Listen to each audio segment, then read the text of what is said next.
Hi guys, അപ്പം നമ്മൾ കഴിഞ്ഞ ക്ലാസ്സിൽ പഠിച്ചുകൊണ്ടിരുന്ന ക്യാഷ് ഫ്ലോ സ്റ്റേറ്റ്മെൻ്റ് ആണ്. അപ്പോൾ അതിൻ്റെ കണ്ടിന്യൂഷനാണ്. അപ്പോൾ കഴിഞ്ഞ ക്ലാസ്സിൽ നമ്മൾ പഠിച്ചതെന്ന് വെച്ചാൽ 3 ആക്ടിവിറ്റിയാണ്, അതിൻ്റെ പ്രോബ്ലംസ് ആണ് നോക്കിയത്. Cash flow from operating, investing, financing, ഈ 3 ആക്ടിവിറ്റിയാണ് നോക്കിയിട്ടുള്ളത്. ഇനി ഈ 3 ആക്ടിവിറ്റിയും കൂടെ കമ്പൈൻ ചെയ്തിട്ടുള്ള ഒരു ഫുൾ ഫോർമാറ്റാണ് നമ്മൾ നോക്കാൻ പോകുന്നത്. ക്യാഷ് ഫ്ലോ സ്റ്റേറ്റ്മെൻറ്റ് ഇൻഡയറക്റ്റ് മെത്തേഡിൻ്റെ ഫുൾ ഫോർമാറ്റ്. ഓക്കെ, അപ്പോൾ ആദ്യം നോക്കുന്നത് cash flow from operating activity. അപ്പോൾ കഴിഞ്ഞ ക്ലാസ് നമ്മൾ പഠിച്ചത് തന്നെയാണ്. നെറ്റ് പ്രോഫിറ്റിൻ്റെ കൂടെ എന്ത് ചെയ്യണം, നോൺ ഓപ്പറേറ്റിംഗ് എക്സ്പെൻസ് ഏതൊക്കെ നമ്മൾ കഴിഞ്ഞ ക്ലാസ് ഡിസ്കസ് ചെയ്തിട്ടുണ്ടായിരുന്നു. അതിൻ്റെ കൂടെ നോൺ ഓപ്പറേറ്റിംഗ് ഇൻകം നമ്മൾ എന്ത് ചെയ്യും, ലിസ്റ്റ് ചെയ്യണം. അപ്പോൾ നമുക്ക് എന്തായിട്ടും profit before working capital changes കിട്ടും. അതിൻ്റെ കൂടെ നമുക്ക് കറണ്ട് അസറ്റ് കുറഞ്ഞിട്ടുണ്ടെങ്കിലും കറണ്ട് ലയബിലിറ്റി കൂടിയിട്ടുണ്ടെങ്കിലും എന്ന് വെച്ചാൽ ഡിക്രീസ് ഇൻ കറണ്ട് അസറ്റും ഇൻക്രീസ് ഇൻ കറണ്ട് ലയബിലിറ്റി ഉണ്ടെങ്കിൽ നമ്മൾ ആഡ് ചെയ്യണം. അതുപോലെ ഇൻക്രീസ് ഇൻ കറണ്ട് അസറ്റും ഡിക്രീസ് ഇൻ കറണ്ട് ലയബിലിറ്റി ഉണ്ടെങ്കിൽ എന്ത് ചെയ്യണം, ലിസ്റ്റ് ചെയ്യണം. അല്ലെ, കഴിഞ്ഞ ക്ലാസ് നമ്മൾ ഷോർട്ട് കട്ട് പറഞ്ഞു, കറണ്ട് അസറ്റ് കൂടിയാൽ കുറയ്ക്കും, കുറഞ്ഞാൽ എന്ത് ചെയ്യും, കൂട്ടും. അല്ലെ, അങ്ങനെ നോക്കിയായിരുന്നു. അതുപോലെ തന്നെയാണ് കറണ്ട് ലയബിലിറ്റി. കറണ്ട് ലയബിലിറ്റി എന്ന് പറയുമ്പോൾ അതിനൊരു ഷോർട്ട് കട്ട് നമ്മൾ കഴിഞ്ഞ ക്ലാസ് പറഞ്ഞത് എന്താണ്, കൂടിയാൽ കൂട്ടും, കുറഞ്ഞാൽ കുറയ്ക്കും. ഓക്കെ, അപ്പോൾ അത് ചെയ്യുമ്പോൾ നമുക്ക് എന്ത് ക്യാഷ് ജനറേറ്റഡ് ഫ്രം ഓപ്പറേഷൻസ് കിട്ടും. അതിൽ നിന്ന് ഇൻകം ടാക്സ് പെയ്ഡ് മൈനസ് ചെയ്യുമ്പോൾ നമുക്ക് എന്ത് കിട്ടും, ഈ പറഞ്ഞ cash flow from net cash flow from operating activity കിട്ടും. അതുപോലെ എർത്ത് ഡിസാസ്റ്റർ സെറ്റിൽമെൻറ്റോ ഫ്ലഡ് റിലീസ് സെറ്റിൽമെൻറ്റ് അങ്ങനെ എന്തെങ്കിലും അതും കൂടെ ആഡ് ചെയ്യും. ഓക്കെ, അത്രയേ ഉള്ളൂ, ബാക്കിയെല്ലാം സെയിം ആണ്. അടുത്ത് ക്യാഷ് ഫ്ലോ ഫ്രം ഇൻവെസ്റ്റിംഗ് ആക്ടിവിറ്റിയാണ്. ഇതിനകത്ത് purchase or sale of fixed asset. ഇപ്പോൾ പർച്ചേസ് ഓഫ് ഫിക്സ്ഡ് അസറ്റ് എന്ന് പറയുമ്പോൾ ഔട്ട്ഫ്ലോ ആണ്, നമ്മൾ എന്ത് ചെയ്യും, ലെസ് ചെയ്യും. സെയിൽ ഓഫ് ഫിക്സ്ഡ് അസറ്റ് എന്ന് പറയുമ്പോൾ ഇൻഫ്ലോ ആണ്, നമ്മൾ ആഡ് ചെയ്യണം.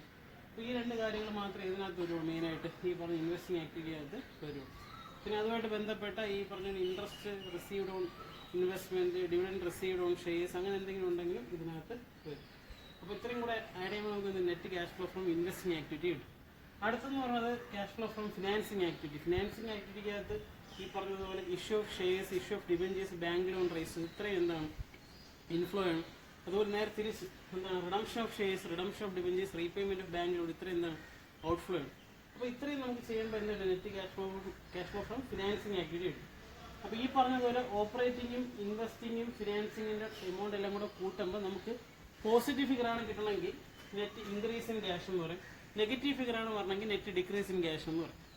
അപ്പോൾ ഇതിൻ്റെ കൂടത്ത് add opening cash and cash equivalent എന്ന് പറയുമ്പോൾ ക്യാഷ് ആൻഡ് ക്യാഷ് എക്വിവലന്റ് എന്ന് പറയുമ്പോൾ കഴിഞ്ഞ ക്ലാസ് നമ്മൾ ഡിസ്കസ് ചെയ്തിട്ടുണ്ടായിരുന്നു. ക്യാഷ് ഇൻ ഹാൻഡും ക്യാഷ് അറ്റ് ബാങ്കും പിന്നെ ഈ പറഞ്ഞതുപോലെ ഷോർട്ട് ടൈം മാർക്കറ്റബിൾ സെക്യൂരിറ്റീസ് ഉണ്ടെങ്കിൽ അതും നമുക്ക് ആഡ് ചെയ്യാം. അപ്പോൾ നമുക്ക് ഇവിടെ ഇപ്പോൾ മെയിനായിട്ട് cash in hand cash at bank മാത്രം നമ്മളിവിടെ എടുത്താൽ മതി. അപ്പം ഓപ്പണിംഗ് ക്യാഷ് ഇൻ ഹാൻഡും ക്യാഷ് അറ്റ് ബാങ്കും കൂടെ ആഡ് ചെയ്യുമ്പോൾ ഈ പറഞ്ഞ അല്ലേ നെറ്റ് ഇൻക്രീസോ ഡിക്രീസിങ് ക്യാഷിൻ്റെ കൂടത്ത് വേണം ഈ പറഞ്ഞ ഈ opening cash and cash equivalent add ചെയ്യേണ്ടത്. അത് ആഡ് ചെയ്യുമ്പോൾ നമുക്ക് എന്ത് കിട്ടണം, closing cash and cash equivalent കിട്ടിക്കഴിഞ്ഞാൽ നമ്മുടെ ആൻസർ കറക്റ്റാണ്. അപ്പോൾ ഇങ്ങനെയാണ് ഇത് കംപ്ലീറ്റ് ചെയ്യേണ്ടത്. അപ്പം ക്യാഷ് ഫ്ലോ സ്റ്റേറ്റ്മെൻറ്റ് ഫോർമാറ്റ് കഴിഞ്ഞ ക്ലാസ് പഠിപ്പിച്ച ആ ഫോർമാറ്റ് നമ്മൾ ഇൻഡിവിജ്വലായിട്ട് ഓരോ ആക്ടിവിറ്റീൻ്റെ പ്രോബ്ലംസ് ഒക്കെ വർക്കൗട്ട് ചെയ്തിട്ടുണ്ടായിരുന്നു. അപ്പോൾ ആ ഫോർമാറ്റും ആ പ്രോബ്ലം ക്ലിയർ ആണെങ്കിൽ നമുക്ക് ഈ പറഞ്ഞ ഫുൾ പ്രോബ്ലം ചെയ്യാൻ വളരെ എളുപ്പമായിരിക്കും. അപ്പോൾ ഈ ഫോർമാറ്റ് ജസ്റ്റ് ഒന്ന് നോക്കുക. അപ്പോൾ ആദ്യം ഈ പറഞ്ഞ ഓപ്പറേറ്റിംഗ് അല്ലേ, ഇൻവെസ്റ്റിംഗ്, ഫിനാൻസിങ്, ഇത് 3 കൂടെ കൂട്ടുമ്പോൾ എന്താണ്, പോസിറ്റീവ് ഫിഗർ ആണെങ്കിൽ net increase in cash, negative figure ആണ് നെറ്റ് ഡിക്രീസ് ഇൻ ക്യാഷ്. ഇതിൻ്റെ കൂടെ opening cash and cash equivalent add ചെയ്യുമ്പോൾ നമുക്ക് എന്ത് കിട്ടണം, closing cash and cash equivalent കിട്ടണം. അതാണ് നമ്മുടെ ആൻസർ എന്ന് പറയുന്നത്. ഓക്കെ, അപ്പം നമ്മളിപ്പോൾ cash flow statement full format നോക്കിയായിരുന്നു. ഇനി അടുത്ത് പഠിക്കേണ്ട അഡ്ജസ്റ്റ്മെന്റ്സ് ആണ്. അഡ്ജസ്റ്റ്മെന്റ് എന്ന് പറയുമ്പോൾ 4 അക്കൗണ്ടാണ് മെയിനായിട്ട് ഇവിടെ പ്രിപ്പയർ ചെയ്യുള്ളത്. അപ്പോൾ ആ 4 അക്കൗണ്ടിലൂടെ ഫസ്റ്റ് 2 അക്കൗണ്ടാണ് ഈ പറഞ്ഞ പ്രൊവിഷൻ ഫോർ ടാക്സ് അക്കൗണ്ടും പ്രൊവിഷൻ ഫോർ ഡിവിഡൻഡ് അല്ലെങ്കിൽ പ്രൊപ്പോസ്ഡ് ഡിവിഡൻഡ് അക്കൗണ്ട് എന്ന് പറയുന്നത്. അപ്പോൾ ഇതിൽ നിങ്ങൾക്ക് പ്രൊവിഷൻ ഫോർ ടാക്സും പ്രൊപ്പോസ്ഡ് ഡിവിഡൻഡ് അല്ലേ, ഇത് എവിടെ പറഞ്ഞ ഐറ്റം നിങ്ങൾക്ക് അറിയാം, ബാലൻസ് ഷീറ്റിന്റെ ലൈബിലിറ്റി സൈഡിൽ പറഞ്ഞ ഐറ്റം. അപ്പം ലൈബിലിറ്റി എന്ന് പറയുമ്പം അതിന് ഏത് ബാലൻസ് ആണ് നിങ്ങൾക്കറിയാം, അസറ്റിന് ഡെബിറ്റ് ബാലൻസ് ആണ്, ലൈബിലിറ്റി ഏത് ബാലൻസ് ആണ്, ക്രെഡിറ്റ് ബാലൻസ് ആണ്. അപ്പോൾ പ്രൊവിഷൻ ഫോർ ടാക്സ് ലൈബിലിറ്റി ആണ്, അതിന് ഏത് ബാലൻസ് ആണ്, ക്രെഡിറ്റ് ബാലൻസ് ആണ്. അപ്പോൾ ഓപ്പണിങ്ങിലുള്ള പ്രൊവിഷൻ നമ്മൾ ക്രെഡിറ്റ് സൈഡിൽ ബൈ ബാലൻസ് ബ്രോഡൗൺ എന്ന് പറഞ്ഞാണ് കാണിക്കുന്നത്. ബൈ ബാലൻസ് ബ്രോഡൗൺ എന്ന് പറഞ്ഞാണ് ഓപ്പണിങ്ങിലുള്ള പ്രൊവിഷൻ കാണിക്കുന്നത്. അപ്പോൾ ക്ലോസിങ്ങിലുള്ള പ്രൊവിഷൻ എന്ത് പറഞ്ഞ് കാണിക്കും, യു ബാലൻസ് ക്യാരി ഡൗൺ എന്ന് പറഞ്ഞിട്ടായിരിക്കും കാണിക്കുന്നത്. എന്ന് പറയുമ്പോൾ ഇപ്പോൾ ഒരു എക്സാമ്പിൾ, ഇപ്പോൾ 2010, 2011 2 വർഷത്തെ ബാലൻസ് ഷീറ്റ് ഒരുമിച്ച് തന്നിട്ടുണ്ടായിരിക്കും. ആ 2010 ഈ പറഞ്ഞ ടാക്സിൻ്റെ എമൗണ്ട് ആണ് ഓപ്പണിംഗ് ബാലൻസ് എന്ന് പറയുന്നത്. 2011 ടാക്സിൻ്റെ എമൗണ്ട് ആണ് ഈ പറഞ്ഞ ക്ലോസിംഗ് ബാലൻസ് എന്ന് പറയുന്നത്. അപ്പോൾ ഓപ്പണിംഗ് ആയിട്ടുണ്ട്, ക്ലോസിംഗ് ആയിട്ടുണ്ട്. ഇനി ക്വസ്റ്റ്യനിലെ അഡ്ജസ്റ്റ്മെന്റിൽ ടാക്സ് മെയ്ഡ് അല്ലെങ്കിൽ പെയ്ഡ് തന്നിരിക്കും. ടാക്സ് മെയ്ഡ് എന്ന് പറയുമ്പോൾ നിങ്ങൾക്കറിയാം, ഈ പറഞ്ഞതുപോലെ കഴിഞ്ഞ വർഷത്തെ ഇൻകത്തിനാണ് നമ്മൾ ഈ വർഷം ടാക്സ് കൊടുക്കുന്നത്. അപ്പോൾ ഈ വർഷത്തെ ഇൻകം നമ്മൾ എന്ത് ചെയ്യും, വീണ്ടും മാറ്റി വയ്ക്കും അടുത്ത വർഷം ടാക്സ് കൊടുക്കാൻ വേണ്ടി. അപ്പോൾ ഈ വർഷം നമ്മൾ ടാക്സ് പേ ചെയ്തത് നമ്മൾ ഡെബിറ്റ് സൈഡിൽ ക്യൂ ക്യാഷ് ബ്രാക്കറ്റിനകത്ത് ടാക്സ് പെയ്ഡ് എന്ന് പറഞ്ഞാൽ നമുക്ക് എന്ത് ചെയ്യാം കാണിക്കും. അപ്പം ഈ വർഷം നമ്മൾ പേ ചെയ്ത ടാക്സ് നമ്മൾ debit side to cash tax paid എന്ന് പറയും നമുക്ക് കാണിക്കും. അപ്പോൾ ഈ പറഞ്ഞ ഡെബിറ്റ് സൈഡ് രണ്ടും കൂടെ ആഡ് ചെയ്യുമ്പോൾ കിട്ടുന്ന ഫിഗറിൽ നിന്ന് ക്രെഡിറ്റ് സൈഡിലുള്ള ആ ഓപ്പണിംഗ് ബാലൻസ് മൈനസ് ചെയ്യുമ്പം മിച്ചം വരുന്ന എമൗണ്ട്, ബാലൻസ് വരുന്ന എമൗണ്ടിന് നമ്മൾ പറയുന്നത് ടാക്സ് മെയ്ഡ് എന്ന് പറയും. ബാലൻസ് വരുന്ന ഫിഗർ നമ്മൾ എന്ത് പറയും? ടാക്സ് മെയ്ഡ് എന്ന് പറയും. അപ്പം ശ്രദ്ധിക്കേണ്ട ഒരു കേസ് എന്ന് പറയുന്നത് മെയ്ഡ് ആണ് അഡ്ജസ്റ്റ്മെന്റിൽ പറഞ്ഞിട്ടുണ്ടെങ്കിൽ നമ്മൾ പെയ്ഡ് കാണണം, പെയ്ഡ് ആണ് തന്നിട്ടുണ്ടെങ്കിൽ എന്ത് കാണണം? മെയ്ഡ് കാണണം. ഇപ്പൊ ചില കേസിൽ ഓപ്പണിങ്ങും ക്ലോസിങ്ങും മാത്രമേ കാണുള്ളൂ, മെയ്ഡും കാണൂല പെയ്ഡും കാണൂല. അങ്ങനെയാണെങ്കിൽ ഓപ്പണിംഗ് ബാലൻസ് ഉള്ള എമൗണ്ട് പെയ്ഡ് ആയിട്ടും ക്ലോസിംഗ് ബാലൻസ് ഉള്ള എമൗണ്ട് മെയ്ഡ് ആയിട്ടും. അപ്പൊ അങ്ങനെ ഒരു അഡ്ജസ്റ്റ്മെന്റും കൂടെ ഉണ്ട്. അപ്പം ഫസ്റ്റ് കേസ് എന്ന് പറഞ്ഞത് ഇപ്പോൾ ഓപ്പണിംഗ് ക്ലോസിംഗ് എന്തായാലും ക്വസ്റ്റ്യൻ തന്നിട്ടുണ്ടായിരുന്നു. അപ്പം പെയ്ഡ് ആണ് അഡ്ജസ്റ്റ്മെന്റ് തന്നിട്ടുണ്ടെങ്കിൽ മെയ്ഡ് കാണണം, മെയ്ഡ് തന്നിട്ടുണ്ടെങ്കിൽ എന്ത് കാണണം? പെയ്ഡ് കാണണം. ഇപ്പം മെയ്ഡും പെയ്ഡ് തന്നിട്ടില്ലെങ്കിൽ ഓപ്പണിംഗ് എടുത്ത് ടാക്സ് പെയ്ഡ് ആയിട്ട് അസ്യൂം ചെയ്യണം, ക്ലോസിംഗ് ആയിട്ട് ടാക്സ് മെയ്ഡ് ആയിട്ട് നമ്മൾ എന്ത് ചെയ്യണം? അസ്യൂം ചെയ്യണം. അത് മാത്രമാണ് അതിന്റെ ട്രീറ്റ്മെന്റ് ആയിട്ട് പറഞ്ഞത്. അപ്പോൾ അത് ഒരു മെയിൻ ആയിട്ടുള്ള ഒരു അക്കൗണ്ടാണ്. അടുത്ത് നമുക്ക് പ്രിപ്പയർ ചെയ്യേണ്ട അഡ്ജസ്റ്റ്മെന്റ് അക്കൗണ്ടാണ് propose dividend account. Propose dividend liability ആണ്, അതിന് ഏത് ബാലൻസ് ആണ്? Credit balance. അപ്പം ഈ പറഞ്ഞ പോലെ ഓപ്പണിംഗ് ബാലൻസ് നമ്മൾ എന്ത് ചെയ്യും? ക്രെഡിറ്റ് സൈഡിൽ തന്നെ കാണിക്കും. ബൈ ബാലൻസ് ബ്രോഡൗൺ എന്ന് പറഞ്ഞിട്ട് ഓപ്പണിംഗ് ബാലൻസ് ക്രെഡിറ്റ് സൈഡിൽ കാണിക്കും, ക്ലോസിംഗ് ബാലൻസ് ഇവിടെ കാണിക്കും, ഡെബിറ്റ് സൈഡിൽ കാണിക്കും. ടു ബാലൻസ് ക്യാരിഡ് ഔട്ട് എന്ന് പറഞ്ഞാൽ ഡെബിറ്റ് സൈഡിൽ കാണിക്കും. അത് ഈ പറഞ്ഞ ഡിവിഡന്റിന്റെ എമൗണ്ട് പേ ചെയ്യുമ്പോൾ നമ്മൾ ഡെബിറ്റ് സൈഡിൽ ടു ക്യാഷ് എന്ന് പറഞ്ഞിട്ട് ഡിവിഡന്റ്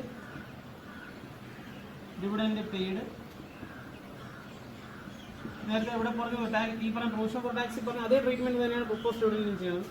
അപ്പോൾ ഈ പറഞ്ഞ രണ്ട് എമൗണ്ട് കൂടെ ആഡ് ചെയ്ത് കിട്ടുന്ന എമൗണ്ട് നമ്മൾ എന്ത് ചെയ്യും? ക്രെഡിറ്റ് സൈഡിലും കാണിക്കും. ആ ക്രെഡിറ്റ് സൈഡിൽ എഴുതിയിട്ട് ഓപ്പണിംഗ് ബാലൻസ് ലെസ് ചെയ്യുമ്പോൾ നമുക്ക് കിട്ടുന്ന എമൗണ്ടിന് ഡിവിഡന്റ് മെയ്ഡ് എന്ന് പറയും. Dividend made. അപ്പോൾ ഇതാണ് ഇതിന്റെ ട്രീറ്റ്മെന്റ് എന്ന് പറയുന്നത്. അപ്പോൾ ഒന്നും കൂടെ പറയാം, ഓപ്പണിങ്ങും ക്ലോസിംഗ് ക്വസ്റ്റ്യൻ വന്നിട്ടുണ്ടായിരിക്കും.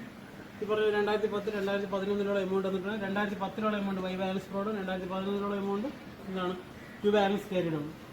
ഇപ്പോൾ ഡിവിഡന്റ് പേ ചെയ്തിട്ടുള്ള അഡ്ജസ്റ്റ്മെന്റ് തന്നിട്ടുണ്ടെങ്കിൽ ടു ക്യാഷ് ഡിവിഡന്റ് പെയ്ഡ്. അപ്പോൾ നമ്മൾ എന്ത് കാണണം? ഡിവിഡന്റ് മെയ്ഡ് കാണണം.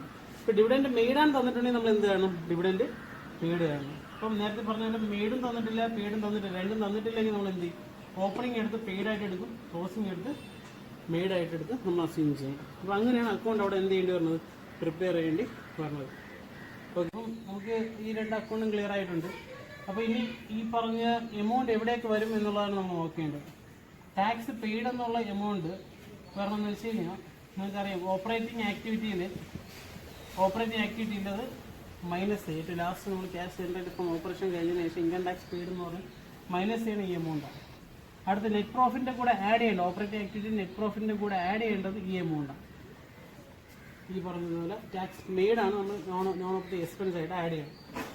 അതേ സെയിം ട്രീറ്റ്മെന്റ് തന്നെയാണ് പ്രൊപ്പോസ് ഡിവിഡന്റും. ഈ പറഞ്ഞ ടു ക്യാഷ് ഡിവിഡന്റ് പെയ്ഡ് എന്നുള്ളത് ഫിനാൻസിങ് ആക്ടിവിറ്റിയിൽ എന്ത് ചെയ്യും? ഡിവിഡന്റ് പെയ്ഡ് എന്ന ഔട്ട്ഫ്ലോ ആയതുകൊണ്ട് ലെസ് ചെയ്യും. ബൈ പി ആൻഡ് എന്നൊരു ഡിവിഡന്റ് മെയ്ഡ് ഉണ്ട്. ഡിവിഡന്റ് മെയ്ഡ് എന്നുള്ളത് ഈ പറഞ്ഞതുപോലെ നോൺ ഓപ്പറേറ്റിംഗ് എക്സ്പെൻസ് ആയിട്ട് ഈ പറഞ്ഞതുപോലെ നെറ്റ് പ്രോഫിറ്റിന്റെ കൂടെ നമ്മൾ എന്ത് ചെയ്യും? ആഡ് ചെയ്യും. അപ്പോൾ ഒന്നും കൂടെ ടാക്സ് പെയ്ഡ് എന്നുള്ളത് നമ്മൾ ക്യാഷ് ഫ്ലോ സ്റ്റേറ്റ്മെന്റിനകത്ത് ഓപ്പറേറ്റിംഗ് ആക്ടിവിറ്റിയിൽ cash generate from operation income tax paid minus ചെയ്യും. Income tax made non operating expense ആയിട്ട് നെറ്റ് പ്രോഫിറ്റിലൂടെ ആഡ് ചെയ്യും. ഡിവിഡന്റ് പെയ്ഡ് എന്ന് പറഞ്ഞാൽ ഫിനാൻസിങ് ആക്ടിവിറ്റിയാണ് നമ്മൾ പഠിച്ചത്. അപ്പോൾ ഫിനാൻസിങ് ആക്ടിവിറ്റിയിൽ അത് ലെസ് ചെയ്യും. പിന്നെ ഈ പറഞ്ഞ ഇവിടെ ഡിവിഡന്റ് പെയ്ഡ് ലെസ് ചെയ്യും. ഡിവിഡന്റ് മെയ്ഡ് വന്നിട്ട് നെറ്റ് പ്രോഫിറ്റിന്റെ കൂടെ ആഡ് ചെയ്യും, നോൺ ഓപ്പറേറ്റിംഗ് എക്സ്പെൻസ് ആയിട്ട് ആഡ് ചെയ്യും. ഓക്കെ, അപ്പോൾ നമ്മളിപ്പോൾ പഠിച്ചതെന്ന് വെച്ചാൽ പ്രൊവിഷൻ ഫോർ ടാക്സ് അക്കൗണ്ടും provision for dividend, propose dividend account, രണ്ട് അക്കൗണ്ടാണ് നമ്മൾ നോക്കിയത്. അപ്പോൾ അടുത്ത മൂന്നാമത്തെ അക്കൗണ്ട് എന്ന് പറഞ്ഞാൽ ഫിക്സഡ് അസറ്റ് അക്കൗണ്ടാണ്. ഫിക്സഡ് അസറ്റ് എന്ന് പറയുന്നത് ഈ പറഞ്ഞ പോലെ അസറ്റ് അല്ലേ, അസറ്റിന്റെ ഏത് ബാലൻസ് ആണ്? ഡെബിറ്റ് ബാലൻസ് ആണ്. അപ്പോൾ ഓപ്പണിംഗ് എമൗണ്ട് നമ്മൾ എങ്ങനെ പറഞ്ഞു? ടു ബാലൻസ് ബ്രോഡൗൺ എന്ന് പറഞ്ഞാൽ കാണിക്കും. ടു ബാലൻസ് ബ്രോഡൗൺ എന്ന് പറഞ്ഞിട്ട് ഓപ്പണിങ്ങിലുള്ള അസറ്റിന്റെ വാല്യൂ കാണിക്കും. അടുത്ത് ബൈ ബാലൻസ് ക്യാരിഡ് ഓൺ എന്ന് പറഞ്ഞിട്ട് ക്ലോസിങ്ങിനുള്ള വാല്യൂ. അപ്പോൾ ഓപ്പണിങ്ങിനുള്ള വാല്യൂ ടു ബാലൻസ് ബ്രോഡൗൺ, ക്ലോസിങ്ങിനുള്ള value by balance carried on എന്ന് പറഞ്ഞാൽ നമ്മൾ കാണിക്കും. അപ്പോൾ ഓപ്പണിംഗ് ബാലൻസ് ക്ലോസിംഗ് ബാലൻസ് അത്ര ആയിട്ടുണ്ട്. അതിനുശേഷം നമ്മൾ എന്ത് ചെയ്യുന്നത് വെച്ചാൽ ഫിക്സഡ് അസറ്റിന്റെ ഡിപ്രിസിയേഷൻ വരും. ഇപ്പോൾ ഡിപ്രിസിയേഷൻ എന്തെങ്കിലും ഉണ്ടെങ്കിൽ നമ്മൾ ക്രെഡിറ്റ് സൈഡിൽ ബൈ ഡിപ്രിസിയേഷൻ എന്ന് പറഞ്ഞിട്ട് ആ എമൗണ്ട് ക്രെഡിറ്റ് സൈഡിൽ കാണിക്കും. അതുപോലെ ഫിക്സഡ് അസറ്റ്, ഇപ്പം ഫിക്സഡ് അസറ്റ് എന്ന് പറയുമ്പോൾ എല്ലാം വരും. ലാൻഡ്, പ്ലാന്റ്, ഈ പറയുന്ന മെഷീനറി, ഫർണിച്ചർ അതെല്ലാം വരും. അപ്പോൾ ഈ അസറ്റ് ഈ ഓരോ വർഷം നമ്മൾ ചിലപ്പോൾ വാങ്ങുകയും ചെയ്യാം, ചിലപ്പോൾ അതിനടുത്ത് വിൽക്കുകയും ചെയ്യാം. അപ്പോൾ അങ്ങനെയൊക്കെ വരും അല്ലേ. അപ്പോൾ അങ്ങനെ പർച്ചേസ് ആണെങ്കിൽ നമ്മൾ ഡെബിറ്റ് സൈഡിൽ ടു ക്യാഷ്, പർച്ചേസിൽ ടു ക്യാഷ്. അപ്പം ഫിക്സഡ് അസറ്റ് അക്കൗണ്ട് ഡെബിറ്റ് സൈഡിൽ ടു ക്യാഷ് പർച്ചേസ് എന്ന് പറയുകയാണെങ്കിൽ പുതുതായിട്ട് അസറ്റ് പർച്ചേസ് ചെയ്തിട്ടുണ്ടെങ്കിൽ, അതുപോലെ അസറ്റ് സെയിൽ ചെയ്തിട്ടുണ്ടെങ്കിൽ എന്താണ് ബൈ ക്യാഷ് ബ്രാക്കറ്റിനകത്ത് സെയിൽ അല്ലേ. നമുക്കറിയാം അസറ്റ് വിൽക്കാൻ നേരത്തെ ക്യാഷ് കിട്ടും. അപ്പോൾ ക്യാഷ് അക്കൗണ്ട് ഇട്ടിട്ട് ടു അസറ്റ്. അപ്പോൾ ക്രെഡിറ്റ് സൈഡ് ബൈ ക്യാഷ് എന്ന് പറയും പോസ്റ്റ് സെയിലാകുമ്പോൾ. അടുത്ത പർച്ചേസ് ആകുമ്പോൾ അസറ്റ് അക്കൗണ്ട് ഇട്ടിട്ട് ടു ക്യാഷ്. അപ്പം asset account debit side to cash എന്ന് പറയുകയാണ് ഈ പർച്ചേസ്. അടുത്ത് ഈ പറഞ്ഞ സെയിൽ വരുമ്പോൾ നമ്മൾ ശ്രദ്ധിക്കേണ്ടത് ആ അസറ്റ് വിറ്റത് പ്രോഫിറ്റ് ആണോ ലോസിലാണോ നമ്മൾ എന്തെങ്കിലും ചെക്ക് ചെയ്യണം. ഈ പറഞ്ഞ അസറ്റ് വിറ്റത് ലോസിലാണെങ്കിൽ ക്രെഡിറ്റ് സൈഡിൽ ബൈ പി ആൻഡ് എൽ ബ്രാക്കറ്റിൽ loss on sale of asset, അല്ലെങ്കിൽ ബൈ ലോസ് ഓൺ സെയിൽ എന്ന് എഴുതിയാൽ മതി. By loss on sale. അടുത്ത് ഈ പറഞ്ഞതുപോലെ പ്രോഫിറ്റ് ആണെങ്കിൽ ഡെബിറ്റ് സൈഡിൽ ടു പി ആൻഡ് എന്ന് പറയുന്ന ബ്രാക്കറ്റിനകത്ത് profit on sale, profit on sale. അപ്പം ഒന്നും കൂടെ ജസ്റ്റ് എക്സ്പ്ലെയിൻ ചെയ്തു. Opening by to balance brought on, closing by balance carried on, asset depreciation charge ചെയ്യുമ്പോൾ ബൈ ക്യാഷ്, അസറ്റ് സെയിൽ ചെയ്യുമ്പോൾ ബൈ ക്യാഷ്, അസറ്റ് പർച്ചേസ് ചെയ്യുമ്പോൾ ടു ക്യാഷ്. അതിന് asset വിറ്റത് പ്രോഫിറ്റിലാണെങ്കിൽ ബൈ പി ആൻഡ് പ്രോഫിറ്റിലാണെങ്കിൽ to P and profit on sale, loss ആണെങ്കിൽ by P and എന്താണ് loss on sale. അപ്പോൾ ഇങ്ങനെയാണ്. അപ്പം നമുക്കിപ്പം കണ്ടുപിടിക്കുന്നത് ചിലപ്പം ഈ പറഞ്ഞതുപോലെ പർച്ചേസ് ആവാം, ചിലപ്പോൾ ഡിപ്രിസിയേഷൻ ആവാം. അപ്പം ഇതിലേതെങ്കിലും ഒരു ഐറ്റം കണ്ടുപിടിക്കാൻ വേണ്ടിയിട്ടായിരിക്കും നമ്മൾ എന്ത് ചെയ്യണത്, ഈ പറഞ്ഞ ഫിക്സഡ് അസറ്റ് അക്കൗണ്ട് വരയ്ക്കേണ്ടി വരണം. അത് പ്രോബ്ലം ചെയ്യാൻ നേരത്തെ ആ സിറ്റുവേഷൻ അനുസരിച്ച് നമുക്കത് മനസ്സിലാക്കി ചെയ്യാൻ പറ്റും. അപ്പോൾ ഈ ഒരു അസറ്റ് ഫോർമാറ്റ്, ഫിക്സഡ് അസറ്റ് അക്കൗണ്ടിൻ്റെ ഫോർമാറ്റ് ക്ലിയർ ആണെങ്കിൽ മാത്രമേ അത് ചെയ്യാൻ പറ്റുള്ളൂ. ഓക്കെ അല്ലേ. ഇത് ഏറ്റവും പാടായിട്ടുള്ള ഒരു അക്കൗണ്ട് എന്ന് പറഞ്ഞാൽ ഫിക്സഡ് അസറ്റ് അക്കൗണ്ടാണ്. അത് ക്വസ്റ്റ്യൻ നന്നായിട്ട് വായിച്ച് മനസ്സിലാക്കണം അത് ചെയ്യുന്നത്. അപ്പം ഈ പറഞ്ഞതുപോലെ ക്ലോസിംഗ് ബാലൻസ് എന്ന് പറയുന്നത് ഒന്നി എന്തായിരിക്കും, ഈ പറഞ്ഞതുപോലെ പർച്ചേസ് ആവാം, അല്ലെങ്കിൽ ഡിപ്രിസിയേഷൻ ആവാം, ചിലപ്പം സെയിലാവാം. അത് നോക്കാം, പ്രോബ്ലം ചെയ്യുമ്പോൾ അത് ക്ലിയർ. അടുത്തെന്ന് പറയുന്നത് ഈ പറഞ്ഞ provision for depreciation. Provision for depreciation അല്ലെങ്കിൽ ഇതിനെ പറയുന്നത് അക്യുമുലേറ്റഡ് ഡിപ്രിസിയേഷൻ എന്നായിരിക്കും പറയുന്നത്. അപ്പോൾ ഈ അക്യുമുലേറ്റഡ് ഡിപ്രിസിയേഷൻ എന്ന് പറയുന്നത് ഓപ്പണിങ്ങും ക്ലോസിങ്ങും തന്നിട്ടുണ്ടെങ്കിൽ മാത്രമാണ് നമ്മൾ ഈ പറഞ്ഞ അക്കൗണ്ട് വരയ്ക്കേണ്ട ആവശ്യം വരുന്നത്. അപ്പോൾ ഈ പ്രൊവിഷൻ ഫോർ ഡിപ്രിസിയേഷൻ നമ്മൾ തൊട്ടുമ്പോൾ പഠിച്ചത് പ്രൊവിഷൻ ഫോർ ഇൻകം ടാക്സും പ്രൊവിഷൻ ഫോർ ഈ പറഞ്ഞ പ്രൊവിഷൻ ഫോർ ഡിവിഡൻഡുമാണ്. അത് രണ്ടും നമുക്കറിയാം ലൈബിലിറ്റിയാണ്. ലൈബിലിറ്റി ഏത് ബാലൻസാണ്? ക്രെഡിറ്റ് ബാലൻസാണ്. അതുപോലെ തന്നെയാണ് പ്രൊവിഷൻ ഫോർ ഡിപ്രിസിയേഷൻ എന്ന് പറയുന്നത് ലൈബിലിറ്റിയാണ്. അതിന് ഏത് ബാലൻസാണ്? ക്രെഡിറ്റ് ബാലൻസാണ്. അപ്പോൾ ഓപ്പണിംഗ് ഉള്ള പ്രൊവിഷൻ ഫോർ ഡിപ്രിസിയേഷൻ എന്നുള്ളത് ബൈ ബാലൻസ് ബ്രോഡ് ആണ്, ബൈ ബാലൻസ് ബ്രോഡ്. ക്ലോസിംഗ് ഉള്ള ഡിപ്രിസിയേഷൻ എന്ന് പറയുമ്പോൾ ടു ബാലൻസ് ക്യാരിഡ് ആണ്. അപ്പോൾ ഓപ്പണിംഗ് ഉള്ള ഡിപ്രിസിയേഷൻ്റെ പ്രൊവിഷൻ നമ്മൾ ബൈ ബാലൻസ് ബ്രോഡ്, ക്ലോസിംഗിലുള്ളത് ടു ബാലൻസ് ക്യാരിഡ് ആണ്. ഓക്കെ. അടുത്ത് ഈ വർഷം നമ്മൾ അസറ്റ്, ഈ പറഞ്ഞ അസറ്റ് നമ്മൾ ചാർജ് ചെയ്ത ഡിപ്രിസിയേഷൻ ഉണ്ടെങ്കിൽ അത് ഈ പറഞ്ഞ പോലെ provision for depreciation account debit സൈഡിൽ വരും. ടു ഏത് അസറ്റ് ആണോ അസറ്റ്, മെഷീനറി ആണെങ്കിൽ മെഷീനറി, ഈ പറഞ്ഞ പോലെ ബിൽഡിംഗ് ആണെങ്കിൽ ബിൽഡിംഗ്, ലാൻഡ് ആണെങ്കിൽ ലാൻഡ്, അതിന് നമ്മൾ ചാർജ് ചെയ്ത ആ ഡിപ്രിസിയേഷൻ നമ്മൾ provision for depreciation account debit സൈഡിലോട്ട് ട്രാൻസ്ഫർ ചെയ്യണം. ട്രാൻസ്ഫർ ചെയ്ത ശേഷം ബാലൻസ് ചെയ്യണം. ബാലൻസ് ചെയ്ത് കിട്ടുന്ന figure credit side by P and L എന്ന് പറഞ്ഞിട്ട് ബ്രാക്കറ്റിൽ ബാലൻസിങ് ഫിഗർ എന്ന് പറഞ്ഞ് കാണിച്ചാൽ മതി. ഈ പറഞ്ഞ ഡിപ്രിസിയേഷൻ ആണ് നമ്മൾ നോൺ ഓപ്പറേറ്റിംഗ് എക്സ്പെൻസ് ആയിട്ട് operating cash flow from operating ആക്ടിവിറ്റിയിൽ ആഡ് ചെയ്യേണ്ടത്. ഓക്കെ. അപ്പോൾ ഈ പറയുന്ന പ്രൊവിഷൻ ഫോർ ഡിപ്രിസിയേഷൻ അക്കൗണ്ട് വരികയെന്ന് വെച്ച് കഴിഞ്ഞാൽ നമ്മൾ സാധാരണ ഈ ഡിപ്രിസിയേഷൻ എടുത്ത് എന്ത് ചെയ്യും, നോൺ ഓപ്പറേറ്റിംഗ് എക്സ്പെൻസ് ആഡ് ചെയ്യും. പക്ഷേ ഇവിടെ അക്യുമുലേറ്റഡ് ഡിപ്രിസിയേഷൻ അല്ലെങ്കിൽ പ്രൊവിഷൻ ഫോർ ഡിപ്രിസിയേഷൻ എന്നുള്ള അക്കൗണ്ട് ഓപ്പൺ ചെയ്യേണ്ട അവസ്ഥ വരണമെങ്കിൽ നമ്മൾ ഈ പറഞ്ഞ ഓപ്പണിംഗ് ക്ലോസിംഗ് എഴുതിയതിനു ശേഷം അസറ്റിന് ചാർജ് ഡിപ്രിസിയേഷൻ ഡെബിറ്റ് സൈഡ് കാണിച്ചതിന് ശേഷം മിച്ചം വരണം ബാലൻസിങ് ഫിഗറാണ് നമ്മൾ എന്തായിട്ട് ട്രീറ്റ് ചെയ്യുന്നത്, ഡിപ്രിസിയേഷൻ ആയിട്ട് ക്യാഷ് ഫ്ലോ ഫ്രം ഓപ്പറേറ്റിംഗ് ആക്ടിവിറ്റിയിൽ ആഡ് ചെയ്യുന്നത്. ഓക്കെ. അപ്പം ജസ്റ്റ് ഒന്നും കൂടെ നമുക്ക് പറയാം. ഈ പറഞ്ഞ ടു ക്യാഷ് പർച്ചേസ് എന്ന് പറഞ്ഞു ഫിക്സഡ് അസറ്റ്, ആ പർച്ചേസ് ഓഫ് ഫിക്സഡ് അസറ്റ് എവിടെ വരും? ഇൻവെസ്റ്റിംഗ് ആക്ടിവിറ്റി വരും. അടുത്ത് ബൈ ക്യാഷ് സെയിൽ എന്ന് പറഞ്ഞു, അതും ഇൻവെസ്റ്റിംഗ് ആക്ടിവിറ്റിയിൽ ആഡ് ചെയ്യും. അടുത്ത് ഈ പറഞ്ഞതുപോലെ ബൈ പി ആൻഡ് എൽ ഇല്ല, loss on sale of asset എന്താ? നോൺ ഓപ്പറേറ്റിംഗ് എക്സ്പെൻസ് ആണ്. അപ്പോൾ operating activity. To P and L എന്ന് പറഞ്ഞാൽ പ്രോഫിറ്റ് ഓൺ സെയിൽ എന്താണ്? നോൺ ഓപ്പറേറ്റിംഗ് ഇൻകം ആണ്. അതെന്ത് ചെയ്യും? ലെസ് ചെയ്യും. അടുത്ത് ഈ പറഞ്ഞ ഡിപ്രിസിയേഷൻ എന്ന് പറഞ്ഞാൽ നോൺ ഓപ്പറേറ്റിംഗ് എക്സ്പെൻസ് ആണ്. അപ്പോൾ ഓരോ ഐറ്റംസ് എവിടെ പോസ്റ്റ് ചെയ്യണമെന്നും കൂടെ നിങ്ങൾ ഇതിൽ കൂടെ ക്ലിയർ ആവണം. അക്കൗണ്ട് മാത്രം പഠിച്ചാൽ പോലും നമുക്ക് അത് എവിടെ വരുമെന്നും കൂടെ എന്ത് ചെയ്യണം? ക്ലിയർ ആകണം. നമുക്ക് ക്യാഷ് ഫ്ലോ സ്റ്റേറ്റ്മെന്റ് ഒരു ഫുൾ പ്രോബ്ലം ചെയ്യാം, എല്ലാ അഡ്ജസ്റ്റ്മെന്റും കൂടെ ചെയ്യാനുള്ള ഒരു ക്വസ്റ്റ്യൻ ചെയ്യാം. അപ്പം പേജ് നമ്പർ 3.104 അതിനകത്ത് പ്രാക്ടിക്കൽ പ്രോബ്ലം ക്വസ്റ്റ്യൻ നമ്പർ 4 ആണ്. 3.104 പ്രാക്ടിക്കൽ പ്രോബ്ലം ക്വസ്റ്റ്യൻ നമ്പർ 4 ആണ്. So from the following balance sheet of Sauberniga Limited, you are required to prepare cash flow statement for the year 2003-2004. അപ്പോൾ 2003-2004 2 വർഷത്തെ balance sheet തന്നിട്ടുണ്ട്. അത് വെച്ച് നമ്മൾ cash flow statement തയ്യാറാക്കുകയാണ് പറയുന്നത്. അപ്പം ആദ്യം നമ്മൾ cash flow statement for the year ended 31st March 2004 എന്നുള്ളത് കാണിക്കണം. അതിനുശേഷം നമ്മൾ ചെയ്യേണ്ടതെന്ന് വെച്ച് കഴിഞ്ഞാൽ ഇവിടെ ഏതൊക്കെ അക്കൗണ്ടാണ് പ്രിപ്പയർ ചെയ്യേണ്ടതെന്നുള്ളത് നോക്കും. അഡ്ജസ്റ്റ്മെന്റിനകത്ത് ഈ പറഞ്ഞ പോലെ ഡിവിഡൻഡ് പെയ്ഡ് ഉണ്ട്, ഡിപ്രിസിയേഷൻ ഉണ്ട്, ഇൻകം ടാക്സ് മെയ്ഡ് ഉണ്ട്. അപ്പം ഡിവിഡൻഡിന് ഇവിടെ ഈ പറഞ്ഞ ലയബിലിറ്റി സൈഡിൽ ഡിവിഡൻഡ് ഇല്ല. ഡിപ്രിസിയേഷന് ഫിക്സഡ് അസറ്റ് ഉണ്ട്, പ്ലാന്റ് എന്നുള്ള അക്കൗണ്ട്. അപ്പോൾ പ്ലാന്റ് അക്കൗണ്ട് വരയ്ക്കണം. പിന്നെ ഇൻകം ടാക്സ് ഓപ്പണിംഗ് ക്ലോസിംഗ് ഉണ്ട്, ഈ പറഞ്ഞതിൽ അഡ്ജസ്റ്റ്മെന്റ് ഉണ്ട്. അപ്പോൾ ഈ പറഞ്ഞ ഇൻകം ടാക്സ് അക്കൗണ്ടും വരികണം. അപ്പോൾ നമുക്കിവിടെ പ്രിപ്പയർ ചെയ്യേണ്ട 2 അക്കൗണ്ട് എന്ന് പറഞ്ഞത് പ്ലാന്റ് അക്കൗണ്ടും പ്രൊവിഷൻ ഫോർ ടാക്സ് അക്കൗണ്ടും. അപ്പോൾ നമുക്ക് ആദ്യം ഒരു കാര്യം ചെയ്യാം, ഈ പറഞ്ഞ പ്ലാന്റ് അക്കൗണ്ട് നമുക്ക് പ്രിപ്പയർ ചെയ്യാം. ഓക്കെ, അപ്പോൾ പ്ലാന്റ് എന്ന് പറയുമ്പോൾ നമ്മൾ ഈ പറഞ്ഞ ബാലൻസിന്റെ അസസ് സൈഡിൽ പ്ലാന്റ് തന്നിട്ടുണ്ട്. 75,000-ഉം 84,500 ആണ് തന്നിട്ടുള്ളത്. അപ്പം പ്ലാന്റ് എന്നുള്ള അസറ്റാണ്, അസറ്റിന്റെ ഡെബിറ്റ് ബാലൻസ് ആണ്, അത് നിങ്ങൾക്ക് അറിയാം. അപ്പോൾ ആദ്യം നമ്മൾ സ്റ്റാർട്ട് ചെയ്യണത് ടു ബാലൻസ് ബ്രോഡൗൺ എന്ന് പറഞ്ഞിട്ട് ഓപ്പണിങ്ങിനുള്ള പ്ലാന്റിന്റെ വാല്യൂ. ഓപ്പണിങ്ങിനുള്ള പ്ലാന്റിന്റെ വാല്യൂ വന്നിട്ട് 75,000 ആണ് പറഞ്ഞത്. ഓപ്പണിങ്ങിനുള്ള വാല്യൂ 75,000, ക്ലോസിങ്ങിനുള്ള വാല്യൂ വന്നിട്ട് 84,500 ആണ്. അപ്പോൾ ബൈ ബാലൻസ് ക്യാരി ഡൗൺ എന്ന് പറഞ്ഞിട്ട് 84,500 കാണിക്കും. അടുത്ത് നമ്മൾ തൊട്ടുമുമ്പേ പഠിച്ച് ഈ പറഞ്ഞ പോലെ അസറ്റ് എന്ത് സംഭവിക്കാം, ഡിപ്രിസിയേഷൻ സംഭവിക്കും. ഡിപ്രിസിയേഷൻ ഉണ്ടെങ്കിൽ നമ്മൾ അത് ക്രെഡിറ്റ് സൈഡിൽ ബൈ ഡിപ്രിസിയേഷൻ എന്ന് പറഞ്ഞാൽ അപ്പോൾ ബൈ ഡിപ്രിസിയേഷൻ എന്ന് പറഞ്ഞാൽ ഈ ക്വസ്റ്റ്യനിൽ 7,000 ഉണ്ട്. ആ 7,000 നമ്മൾ ക്രെഡിറ്റ് സൈഡിൽ കാണിക്കും.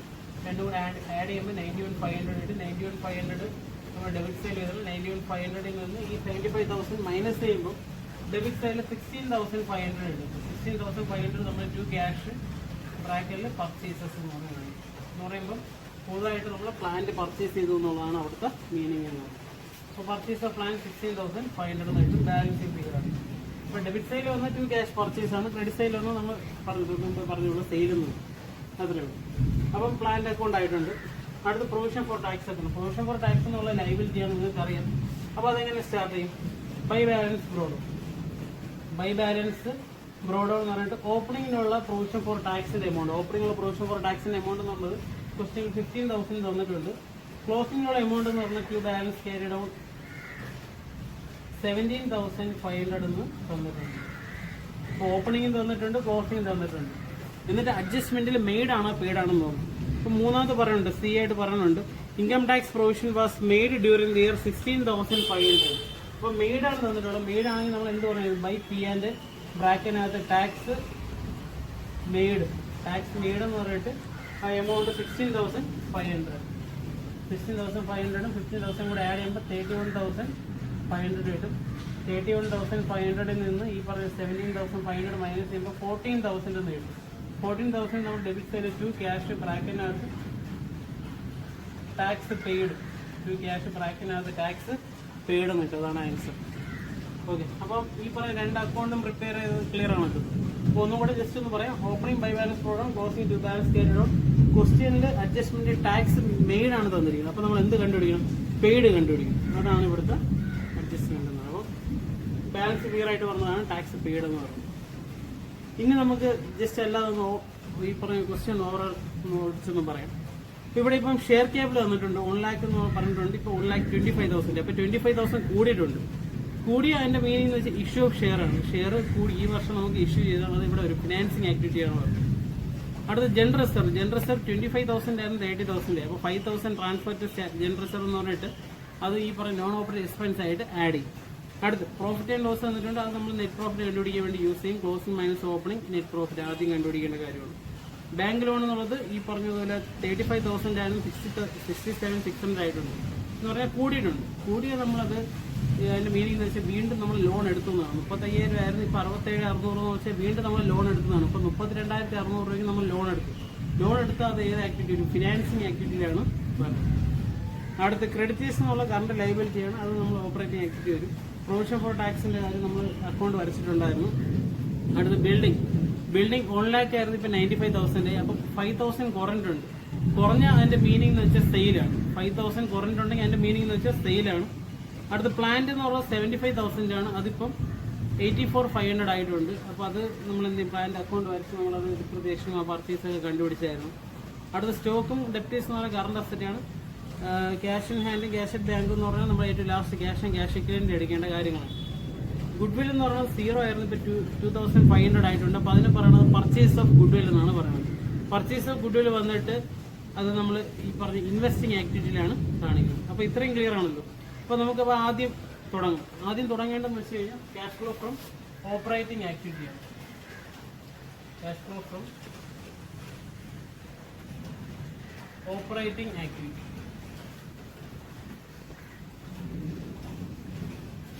ഓപ്പറേറ്റിംഗ് ആക്ടിവിറ്റിയിൽ ആദ്യം നമ്മൾ എഴുതേണ്ടത് net profit before tax. Net profit before tax. Net profit before tax എന്ന് പറയുന്നത് ഈ പറഞ്ഞ ക്ലോസിംഗുള്ള പ്രോഫിറ്റ് നിന്ന് ഓപ്പണിംഗുള്ള പ്രോഫിറ്റ് മൈനസ് ചെയ്യും. 15,300 മൈനസ് 15,250 ചെയ്യുമ്പോൾ നമുക്ക് 50 എന്ന് കിട്ടും. അടുത്ത് add non operating expenses. Add non operating expenses. Non operating expense ആയിട്ട് നമുക്ക് ക്വസ്റ്റ്യനിൽ തന്നെ ആദ്യം പറയേണ്ടതുണ്ട് ജനറൽ റിസർവ്. ജനറൽ റിസർവ് 25,000 ആയാലും 30,000 ആ 5,000 നമ്മൾ ട്രാൻസ്ഫർ ടു ജനറൽ റിസർവ് എന്ന് പറയുന്നത്. Transfer to general reserve. Transfer to general reserve എന്ന് പറഞ്ഞിട്ട് ആ 5,000 കാണിക്കും. അടുത്ത് ഇനി പറഞ്ഞതെന്ന് വെച്ചാൽ നമ്മൾ പ്ലാന്റ് അക്കൗണ്ട് വരച്ച് കണ്ടുപിടിച്ച് ഈ ഡിപ്രിസിയേഷൻ 7,000 നമ്മൾ ഡയറക്റ്റ് ആയിട്ട് ഇവിടെ എഴുതും. അതുപോലെ ഇവിടെ അക്യുമുലേറ്റഡ് ഡിപ്രിസിയേഷൻ അക്കൗണ്ട് വരയ്ക്കേണ്ടി വന്നിട്ടില്ലാത്തതുകൊണ്ടാണ് നമ്മൾ ഈ ഡിപ്രിസിയേഷൻ എടുത്തത്. ഇല്ലെങ്കിൽ ആ അക്കൗണ്ട് വരച്ച് വേണ്ടി ബാലൻസ് ഫിഗർ ആയിട്ട് കിട്ടുന്ന എമൗണ്ടാണ് ഡിപ്രിസിയേഷൻ എടുക്കുന്നത്. ഈ പേജസിന്റെ ഡയറക്റ്റ് ആയിട്ട് നമുക്ക് 7,000 ചാർജ് ചെയ്യുന്നത്.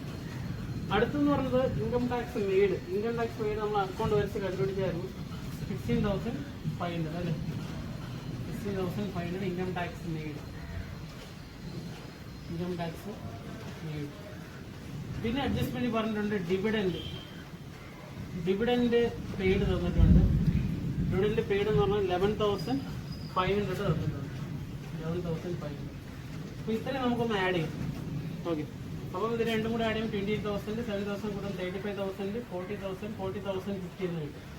40,050 ഇതിനെ പറയണം. ഇവിടെ ലോൺ ഓപ്പറേറ്റിംഗ് ഇൻകം ഇല്ലാത്തതുകൊണ്ട് നമുക്ക് ലെസ് ചെയ്യേണ്ട ആവശ്യമില്ല. അപ്പോൾ ഇത് കിട്ടുന്ന ആൻസർ നമ്മൾ എന്ത് പറയാം? Operating profit before working capital changes. ഇതിന് പറയുന്നത് operating profit before working capital changes എന്നാണ്. അടുത്ത് ഇതിന്റെ കൂടെ കറണ്ട് അസറ്റും കറണ്ട് ലയബിലിറ്റിയുടെ ട്രീറ്റ്മെന്റ് ചെയ്യാം. അപ്പോൾ ആദ്യം നോക്കുന്ന നേരത്ത് കറണ്ട് ലയബിലിറ്റി നമുക്ക് നോക്കാം. ഒരു ഐറ്റം മാത്രമേ ഉള്ളൂ, ക്രെഡിറ്റേഴ്സ് മാത്രമേ ഉള്ളൂ. 75,000 ആയിരുന്നു, അതിപ്പം 0 ആയിട്ടുണ്ട്. അപ്പോൾ അതിന്റെ മീനിങ് എന്ന് വെച്ച് കഴിഞ്ഞാൽ കറണ്ട് ലയബിലിറ്റി കുറഞ്ഞെന്നാണ്. അപ്പോൾ less decrease in creditors. Current liability കുറഞ്ഞാൽ നമ്മൾ കുറയ്ക്കും. ഡിക്രീസ് ഇൻ ക്രെഡിറ്റേഴ്സ് എന്ന് പറഞ്ഞിട്ട് ആ 75,000 നമ്മൾ മൈനസ് ചെയ്യും. അടുത്ത് കറണ്ട് അസറ്റ് നോക്കാൻ നേരത്തെ സ്റ്റോക്ക് കൊണ്ട് ഡെപ്റ്റേഴ്സ് ഉണ്ട്. സ്റ്റോക്ക് 50,000 ആയിരുന്നു, 37,000 ആയി. അപ്പം ഈ പറഞ്ഞ പോലെ കറണ്ട് അസറ്റ് കുറഞ്ഞ് നമ്മൾ ആഡ് ചെയ്യും. Add decrease in stock. Decrease in stock എന്ന് പറഞ്ഞിട്ട് നമ്മൾ ആ പറഞ്ഞ എമൗണ്ട് എത്രയാണ്? 13,000 ആഡ് ചെയ്യും. അടുത്ത് ഡെപ്റ്റേഴ്സ്. ഡെപ്റ്റേഴ്സ് 40,000 ആയിരുന്നു, 32,100. അപ്പോൾ add decrease in debtors. Decrease in debtors എന്ന് പറഞ്ഞിട്ട് എമൗണ്ട് വന്നിട്ട് 7,900. ഓക്കെ, അപ്പം ഇത്ര ആയിട്ടുണ്ട്. അപ്പോൾ ഇത് നമുക്ക് ചെയ്യുമ്പോൾ നമുക്ക് എന്തായാലും cash generated from operation. Cash generated from operation. അപ്പോൾ നമുക്കിവിടെ നോക്കുന്ന നേരത്തെ 40,050 നിന്ന് 13,000 കൂട്ടുമ്പോൾ 53,050 കിട്ടും. 53,000 ഈ പറഞ്ഞ 7,000 കൂട്ടുമ്പോൾ ഈ പറഞ്ഞ 60,050 എന്ന് കിട്ടും. അതിൻ്റെ കൂടെ 900 60,950 എന്ന് കിട്ടും. അതിൽ നിന്ന് 60,950 നിന്ന് 75,000 മൈനസ് ചെയ്യുമ്പോൾ മൈനസ് 14,050 എന്ന് കിട്ടും. ഇവിടെ cash generate from operation minus. അതിൻ്റെ കൂടത്ത് നമ്മൾ ഇൻകം ടാക്സ് പെയ്ഡ് മൈനസ് ചെയ്യേണ്ടത്. Income tax paid. Income tax paid. Income tax paid എന്ന് പറഞ്ഞാൽ നമ്മൾ കണ്ടുപിടിച്ചായിരുന്നു 14,000. ഈ 14,000 നമ്മൾ അത് മൈനസ് ആണ് ചെയ്യേണ്ടത്. അപ്പം രണ്ടും മൈനസ് ആയതുകൊണ്ട് മൈനസ് മൈനസ് എന്ന് പറയുമ്പോൾ പ്ലസ് ചെയ്ത് രണ്ടും കൂടെ പ്ലസ് ചെയ്തിട്ട് കിട്ടുന്ന എമൗണ്ട് ഔട്ടർ കോളത്തിൽ 28,050 എന്ന് കിട്ടും. ഇതാണ് cash loss from operating activity അല്ലെങ്കിൽ cash flow from net cash flow from operating activity എന്ന് പറഞ്ഞാൽ അത് മൈനസ് ഫിഗർ ആയിട്ട് കാണിച്ചത്. കാരണം മൈനസ് ആണെന്ന് വെച്ചാൽ ലോസ് എന്നുള്ള മീനിങ് അല്ലെങ്കിൽ യൂസ് എന്നുള്ള മീനിങ്. അടുത്ത രണ്ടാമത്തെ ആക്ടിവിറ്റി എന്ന് പറയുന്നത് cash flow from investing activity. Cash flow from investing activity.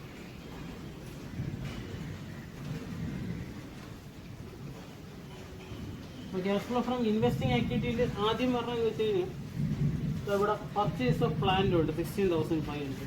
അതെടുക്കും. Purchase of plant. Purchase of plant വന്നിട്ട് 16,500. ഇപ്പോൾ പർച്ചേസ് എന്ന് പറയുമ്പോൾ ഔട്ട്ഫ്ലോ ആണ്. ഔട്ട്ഫ്ലോ ആണ് നമ്മൾ മൈനസ് ചെയ്യും. അപ്പോൾ ഇതുപോലെ അഡ്ജസ്റ്റ്മെന്റ് അസസ് സൈഡ് നോക്കുന്നത് ബിൽഡിംഗ് ഉണ്ട്. ബിൽഡിംഗ് 1 lakh ആയിരുന്നു, ഇപ്പോൾ 95,000. ഇപ്പോൾ 5,000 കുറഞ്ഞ ഇപ്പം ബിൽഡിംഗ് 5,000 കുറഞ്ഞെന്ന് വെച്ച് കഴിഞ്ഞാൽ അതിൻ്റെ മീനിങ് സെയിലാണ്. ഇപ്പോൾ സെയിൽ ഓഫ് ബിൽഡിംഗ് ആണ്. അപ്പോൾ സെയിൽ എന്ന് പറയുന്നത് നമുക്ക് എന്താണ്? ഇൻഫ്ലോ ആണ്. ഇൻഫ്ലോ നമ്മൾ എന്ത് ചെയ്യും? ആഡ് ചെയ്യും. അപ്പം സെയിൽ ഓഫ് ബിൽഡിംഗ് എന്ന് പറഞ്ഞിട്ട് ആ 5,000 നമ്മൾ എന്ത് ചെയ്യും? ആഡ് ചെയ്യും.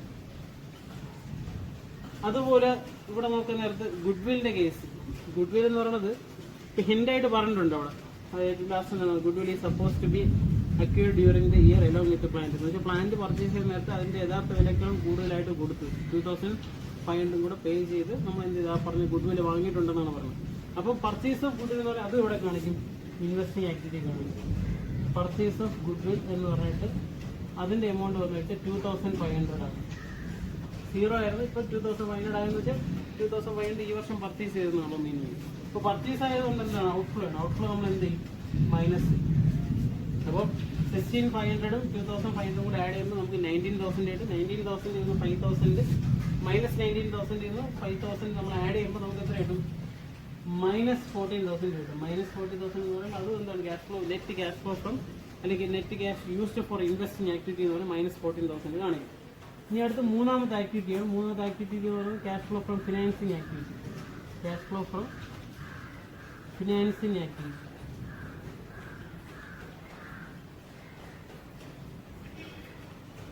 ഇപ്പോൾ ക്യാഷ് ഫ്ലോ ഫ്രം ഫിനാൻസിങ് ആക്ടിവിറ്റിക്കകത്ത് ആദ്യം നമ്മൾ ചെയ്യേണ്ടതെന്ന് വെച്ച് കഴിഞ്ഞാൽ ഷെയറിൻ്റെ കേസാണ്. ഷെയർ 1 lakh ആയിരുന്നു, 1,25,000. അപ്പോൾ 25,000 ഇഷ്യൂ ആണ്. അപ്പോൾ ഇഷ്യൂ ഓഫ് ഷെയർ ക്യാപിറ്റൽ.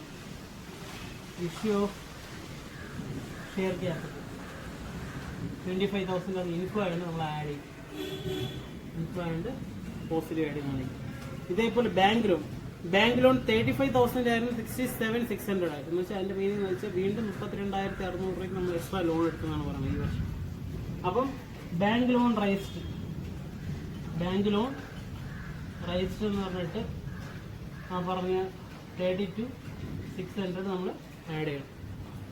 ഇനി ഇതിനകത്തുള്ള അഡ്ജസ്റ്റ്മെന്റ് എന്ന് പറഞ്ഞാൽ ഡിവിഡൻഡ് പെയ്ഡ് ആണ്. ഡിവിഡൻഡ് പെയ്ഡ് എന്ന് പറഞ്ഞാൽ അത് രണ്ടിടത്ത് കാണിക്കും. ഒന്ന് നമ്മൾ ഈ പറഞ്ഞ പോലെ നോൺ ഓപ്പറേറ്റിംഗ് എക്സ്പെൻസ് ആയിട്ട് ഡിവിഡൻഡ് പെയ്ഡ് ആഡ് ചെയ്യും. 2 എന്ന് പറഞ്ഞാൽ ഫിനാൻസിങ് ആക്ടിവിറ്റി ലെസ് ചെയ്യണം. ഇപ്പൊ ഡിവിഡൻഡ് പെയ്ഡ് എന്ന് പറയുന്നത് എത്രയുണ്ട്? 11,500. അപ്പോൾ ഇത് 2 പോസിറ്റീവ് കൂടെ ആഡ് ചെയ്യുമ്പോൾ 57,600 വരും. അതിൽ നിന്ന് 11,500 മൈനസ് ചെയ്യുമ്പോൾ 46,100 എന്ന്. 46,100. അപ്പം ഓപ്പറേറ്റിംഗ് ആക്ടിവിറ്റി മൈനസ് ആണ്, ഇൻവെസ്റ്റിംഗ് ആക്ടിവിറ്റി മൈനസ് ആണ്, ഫിനാൻസിങ് ആക്ടിവിറ്റി പോസിറ്റീവ് ആണ്. അപ്പോൾ ഈ പറഞ്ഞ 46,100 നിന്ന് ഇത് രണ്ടും നമുക്ക് മൈനസ് ചെയ്യും. മൈനസ് ചെയ്യുമ്പോൾ ഇത് രണ്ടും കൂടെ ആഡ് ചെയ്യുമ്പോൾ 42,50 കിട്ടും. 46,100 നിന്ന് 42,50 മൈനസ് ചെയ്യുമ്പോൾ നമുക്ക് ഒരു എമൗണ്ട് കിട്ടും. എമൗണ്ട് എന്ന് പറഞ്ഞാൽ 4,050 എന്ന് കിട്ടും. 4,050 അത് പോസിറ്റീവ് ഫിഗർ ആണ് പറഞ്ഞത്. പോസിറ്റീവ് ഫിഗർ പറഞ്ഞുകൊണ്ട് നമുക്ക് എന്ത് പറയാം? നെറ്റ് ഇൻക്രീസ് ഇൻ ക്യാഷ് എന്ന് പറയും. Net increase in cash. Net increase in cash. ഈ എമൗണ്ടിന്റെ കൂടെ add opening cash and cash equivalent. Opening cash and cash equivalent. Add opening cash and cash equivalent. അപ്പോൾ ഓപ്പണിങ്ങിനുള്ള ക്യാഷും ബാങ്ക് നമ്മൾ കൂട്ടണം. അപ്പോൾ ഈ ക്വസ്റ്റ്യൻ നോക്കാൻ നേരത്തെ ഓപ്പണിങ്ങിൽ എന്ത് മാത്രമേ ഉള്ളൂ? ക്യാഷ് മാത്രമേ ഉള്ളൂ, ബാങ്കില്ല. ഓപ്പണിംഗ് ക്യാഷ് എത്രയുണ്ട്? 250 ഉണ്ട്. അപ്പോൾ ഈ 250 ഇതിൻ്റെ കൂടെ കൂട്ടണം. കൂട്ടുമ്പോൾ നമുക്ക് എന്ത് ഇടണം? Closing cash and cash equivalent കിട്ടണം. Closing cash and cash equivalent കിട്ടണം. അപ്പോൾ ഈ പറഞ്ഞ 4050യും 250 കൂടെ ആഡ് ചെയ്യുമ്പോൾ 4300 കിട്ടുന്നു. അപ്പോൾ ക്വസ്റ്റ്യൻ നോക്കണം, ക്ലോസിംഗ് ഡേറ്റിലുള്ള cash in hand cash at bank എത്രയുണ്ടെന്ന് നോക്കണം. അപ്പോൾ ക്യാഷ് ഇൻ ഹാൻഡ് എന്ന് പറഞ്ഞാൽ 300 ഉണ്ട്, ക്യാഷ് അറ്റ് ബാങ്ക് എന്ന് പറയുന്നത് 4000 ഉണ്ട്. അപ്പോൾ രണ്ടും കൂടെ ആഡ് ചെയ്യുമ്പോൾ 4300 ആണ്. അപ്പോൾ നമ്മുടെ ആൻസർ ശരിയാണ്. അപ്പോൾ ഈ ഒരു മീനിങ്ങിനാണ് പ്രോബ്ലം ചെയ്യേണ്ടത്. അപ്പം ഇതിൽ ഓരോ ആക്ടിവിറ്റി നമ്മൾ കഴിഞ്ഞ ക്ലാസ് ഡിസ്കസ് ചെയ്ത് ഇവിടെ ഇപ്പോൾ നമ്മൾ ചെയ്ത് ഫുള്ളും കൂടെയുള്ള എല്ലാ ആക്ടിവിറ്റിയും കൂടി ചേർന്ന ക്വസ്റ്റ്യാണ്, അഡ്ജസ്റ്റ്മെൻറ്റ് അടക്കമുള്ള ക്വസ്റ്റ്യാണ്. അപ്പോൾ ആദ്യം ഈ പറഞ്ഞ 3 ആക്ടിവിറ്റിയുടെ ടോട്ടൽ എടുക്കണം.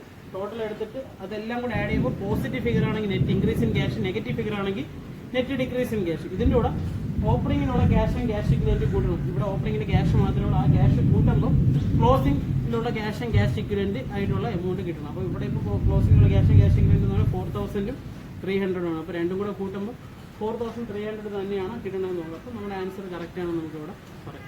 അപ്പോൾ ഈ ഒരു രീതിയിലാണ് നമ്മൾ ഈ ക്യാഷ് ഫ്ലോ സ്റ്റേറ്റ്മെൻറ്റ് ചെയ്യുന്നത്. അപ്പോൾ ഈ പ്രോബ്ലം നന്നായിട്ടൊന്ന് ഡിസ്കസ് ചെയ്യണം, വീട്ടിൽ നിന്ന് 2 പ്രാവശ്യം ഒന്ന് ചെയ്ത് നോക്കണം. അപ്പോൾ എന്നാലും അത് ക്ലിയർ ആവുള്ളൂ. ഫസ്റ്റ് വലിയ പ്രോബ്ലം ചെയ്യണം, അതുകൊണ്ട് ആ ഒരു ഇത് കാണും, ഇത്തിരി കൺഫ്യൂഷനൊക്കെ കാണും. അപ്പം നന്നായിട്ട് അതൊന്ന് ഫോർമാറ്റൊക്കെ നോക്കി അക്കൗണ്ടൊക്കെ നന്നായിട്ട് പ്രിപ്പയർ ചെയ്തുള്ള പ്രോബ്ലം ചെയ്യേണ്ടത്. ഓക്കെ, അപ്പം ഇതിൻ്റെ അടുത്ത് ഒരു 2 വലിയ പ്രോബ്ലം അടുത്ത ക്ലാസ് നമുക്ക് ഡിസ്കസ് ചെയ്യാം. അപ്പോൾ ഇന്നത്തെ ക്ലാസ് നമുക്ക് വൈകിട്ട്. ഓക്കെ.